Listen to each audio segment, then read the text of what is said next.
আমাদের প্রত্যেকের মনের মধ্যে, প্রত্যেকের অন্তরের মধ্যে একটা ইসমাইল রয়েছে, সেটা হচ্ছে কল্পিত ইসমাইল। ওই ইসমাইলটা হচ্ছে কারো জন্য টাকা পয়সা, ওই অন্তরের ইসমাইল হচ্ছে কারো জন্য সুন্দর বাড়ি, কারো জন্য সুন্দর গাড়ি, কারো জন্য এই দাপট ক্ষমতা। কিন্তু আল্লাহ রাব্বুল আলামিন বলেছেন, ওই অন্তরের ইসমাইলকে তুমি বিসর্জন দিতে হবে, আমার নামে উৎসর্গিত করতে হবে। উৎসর্গিত করে ওই অন্তরের মধ্যে তুমি আমাকে জায়গা করে দিতে হবে এবং সমস্ত কিছুকে আমার নামে কোরবান করে দিতে হবে। পড়ুন সুবহানাল্লাহ। শুধু কোরবানি করলেই কোরবানি শেষ নয়, কোরবানির মাধ্যমে আমাদের মনের পশুত্বকেও কোরবানি দিয়ে আমরা প্রমাণ করতে হবে আমরা আল্লাহর জন্য আমরা কোরবানি আল্লাহকে বই করি। লান ইয়ানালাল্লাহু লুহুমুহা ওয়ালা দিমাউহা ওয়ালাকিন ইয়ানালুহুত তাকওয়া মিনকুম।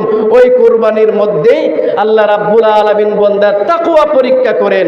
আল্লাহ রাব্বুল আলামিন রক্ত দেখেন না, আল্লাহ রাব্বুল আলামিন গোশত খান না, কিন্তু আল্লাহ রাব্বুল আলামিন তার নিয়ত দেখেন।